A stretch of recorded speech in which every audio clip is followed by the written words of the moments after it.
नमस्कार दोस्तों, जय हिंद। स्वागत है फिर से एक बार आपके अपने YouTube चैनल हर्ष सॉल्यूशन में। दोस्तों, हम लोग कर रहे हैं नागपुरी व्याकरण से संबंधित टॉप लेवल के क्वेश्चंस, जो कि आपके आगामी JSSC CGL की एग्ज़ाम के दृष्टिकोण से बहुत ही खास हैं। दोस्तों, इससे पहले भी हम लोगों ने बहुत सारे सेट्स किए हैं जो कि आपके नागपुरी व्याकरण से संबंधित है। अगर आपने उन वीडियोस को नहीं देखा है तो दोस्तों आप चैनल के प्लेलिस्ट में जा कर के उन वीडियोस को देख सकते हैं। हमने और भी कई सारे टॉपिक्स कवर किए हैं, जैसे कि आपके नागपुरी ग्रामर हो गए, नागपुरी लोक कथा, नागपुरी लोक साहित्य, नाटक और भी तरह तरह के वन के और भाग 1 से संबंधित आपके जितने भी सिलेबस आपको पढ़ने हैं, वो सारी चीज़ें हम लोगों ने अपने इस चैनल पर किया है दोस्तों। तो दोस्तों, अगर आपने उन वीडियोस को नहीं देखा है अब तक, तो आप चाहें तो जा कर के उन्हें देख सकते हैं और अपनी एक तैयारी को नया बूस्ट दे सकते हैं। तो दोस्तों, अगर आज आप पहली बार हमारे इस चैनल को विजिट कर रहे हैं तो आपसे एक रिक्वेस्ट है, प्लीज़ चैनल को सब्सक्राइब कर बेल आइकन को प्रेस कर लीजिएगा। दोस्तों, इससे होगा ये कि जब कभी भी मैं आपके लिए वीडियोस लेकर के आऊँगा तो उसकी नोटिफिकेशन आपको मिलेगी और आप किसी वीडियो से नहीं चूकेंगे। तो आइए दोस्तों, देखते हैं आज का पहला सवाल।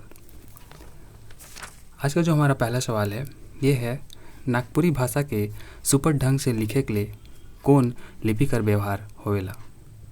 खरोष्टी लिपि, अक्षर लिपि, देवनागरी लिपि या फिर कैथी लिपि? तो इसका जो सही उत्तर है दोस्तों ये है आपका देवनागरी लिपि। लेकिन यही अगर आपसे पूछा जाता कि सबसे पहले जो है नागपुरी भाषा को कौन सी लिपि में लिखा गया था सबसे पहले, तो आपका कैथी लिपि में लिखा गया था, ठीक है। लेकिन नागपुरी भाषा को सुपर ढंग से लिखने के लिए जिस लिपि का यूज़ किया जाता है, व्यवहार किया जाता है, वो आपका देवनागरी लिपि, ठीक है। देखिए अगला है, लिपि का साधारण मतलब केकर से आया है? कोई भी लिपि होती है दोस्तों तो उसका साधारण सा मतलब किससे होता है? पढ़ने से, समझे से, लिखे से, ध्वनि मन के लिपेक से। तो इसका जो सही उत्तर है वो आपका ऑप्शन नंबर डी हो जाएगा, ध्वनि मन के लिपेक से, ठीक है। अगला है, कौन लिपि कर विशेषता स्वर, व्यंजन और मात्रा जे से संबंधित है? देखिए दोस्तों, यहाँ पर फिर से मैं आपके लिए पढ़ दे रहा हूँ। कौन लिपि कर विशेषता स्वर, व्यंजन और मात्रा से संबंधित है? कैथी, हिंदी, बांग्ला या फिर देवनागरी? इसका सही उत्तर है आपका देवनागरी, ठीक है। देवनागरी में आपका स्वर, व्यंजन और मात्रा आदि सभी चीज़ें होती हैं, ठीक है। तो इसीलिए ऑप्शन नंबर इसका डी हो जाएगा। देखिए दोस्तों, अगला प्रश्न है, सरकार बटले नागपुरी भाषा के लिखे के लिए कौन कौन लिपि के स्वीकार करल जाए?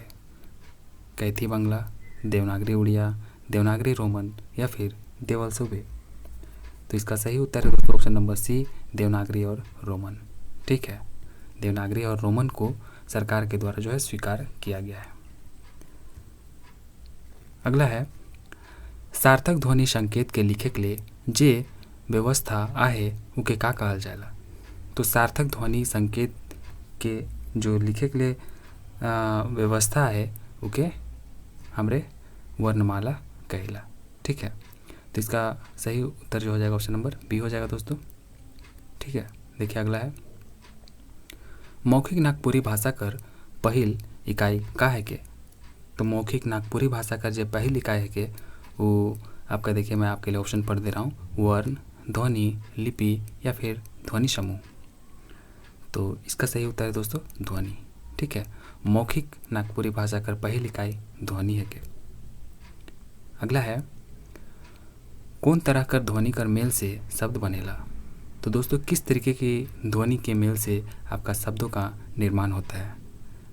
तत्सम, आपका सार्थक, तद्भव या फिर निरर्थक? तो इसका जो सही उत्तर है आपका हो जाएगा ऑप्शन नंबर सी, तद्भव, ठीक है। तद्भव शब्दों के मेल से ही आपका जो है ध्वनि, तद्भव ध्वनियों के मेल से आपका शब्द बनता है। देखिए अगला है, सार्थक ध्वनि के लिखे के लिए केकर जरूरत पड़ेला? तो सार्थक ध्वनि लोग को लिखने के लिए किसका ज़रूरत पड़ता है दोस्तों? लिपि का, शब्द का, वर्णमाला या फिर भाषा का। तो इसका सही उत्तर है आपका ऑप्शन नंबर ए, लिपि का। ठीक है, किसी भी आपका देखिए यहाँ पर ध्वनि को लिखने के लिए आपके लिपि की ज़रूरत पड़ती है। लिपि से क्या समझल जाएला? कोई भी लिपि है दोस्तों तो सब क्या समझेंगे? अक्षर संबंधी विशेषता, वर्ण संबंधी विशेषता, वर्णमाला संबंधी विशेषता या फिर लिखक संबंधी विशेषता।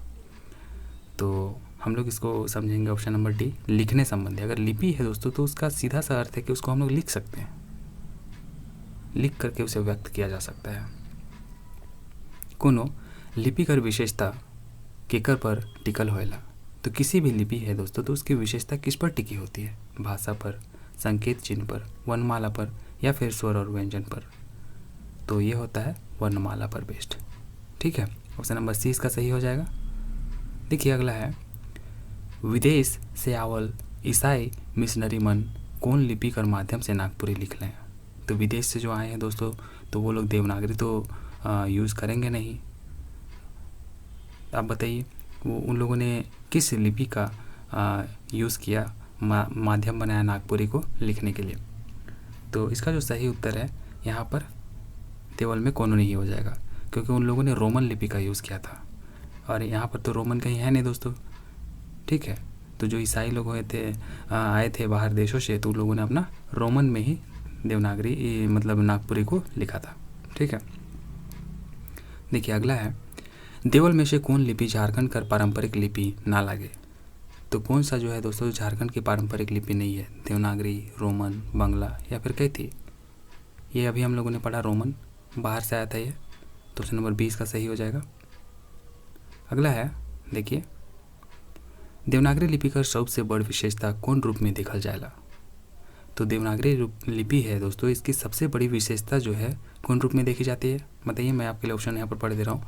एक ध्वनि खातिर एक अक्षर, एक ध्वनि खातिर दो अक्षर, स्वर वर्ण संबंधी विशेषता या फिर व्यंजन वर्ण संबंधी विशेषता। तो इसका जो सही उत्तर है आपका एक ध्वनि के खातिर एक अक्षर। ठीक है, अगला है दोस्तों, देखिए देवनागरी लिपिकर स्वर वर्ण में कै ठो विशेषता दिसेला? हर्ष स्वर संबंधी, दीर्घ स्वर संबंधी, मात्रा संबंधी या फिर देवल सौभे। तो इसका सही उत्तर है ऑप्शन नंबर डी, देवल सौभे। अगला है, देवल में कौन वर्ण अनुनासिक व्यंजन का उदाहरण है के? अनुनासिक व्यंजन का उदाहरण कौन है दोस्तों? म, य, भ या फिर ह? ये हो जाएगा आपका म, अनुनासिक। ठीक है, म आपका अनुनासिक व्यंजन का उदाहरण है। यहाँ कौन व्यंजन वर्ण से संबंधित आए? तो बताइए दोस्तों, यहाँ जो है आपका कौन व्यंजन वर्ण से संबंधित है? महाप्राण ध्वनि से, अल्प प्राण ध्वनि से, अनुनासिक से या फिर देवल कोनो नहीं? दोस्तों ठीक इसी तरीके के प्रश्न आपसे जेएसएससी के एग्ज़ाम में पूछे जाएंगे, तो आप इनको पहले ग्रामर को अच्छी तरीके से पढ़िए दोस्तों, तभी आप ऐसे प्रश्नों का सही उत्तर कर पाएंगे। हमने नागपुरी व्याकरण से संबंधित जितने भी आपको अध्याय पढ़ने थे, संज्ञा, सर्वनाम, विशेषण, क्रिया आदि, वाच्य, कारक, समास, ये सारे के सारे हमने दोस्तों पहले से ही कर रखा है। अगर आपने उन वीडियोस को नहीं देखा है तो आप चाहें तो उन्हें जा करके देख सकते हैं दोस्तों। जो इसका सही उत्तर हो जाएगा, इसका ऑप्शन नंबर सी जो है हो जाएगा। ठीक है, अनुनासिक ध्वनि है या। देखिए अगला है, ऊष्म व्यंजन कर कौन वर्ण कहो कहो नागपुरी उच्चारण में बदल जाएगा? तो ऊष्म व्यंजन कर कौन वर्ण कहो कहो नागपुरी उच्चारण में बदल जाएगा दोस्तों? तो ये आपका हो जाएगा ऑप्शन नंबर बी, तालव्य श। ठीक है, वैसे तो नागपुरी में तालव्य श का इस्तेमाल नहीं होता है, पेटकटा सा का भी इस्तेमाल नहीं होता है। ठीक है, ज कौन वर्ण कर बदलल ध्वनि है के? ज। तो ज बताइए दोस्तों किसके जगह पर यूज़ किया जाता है? तो ज, झ, य या फिर ल?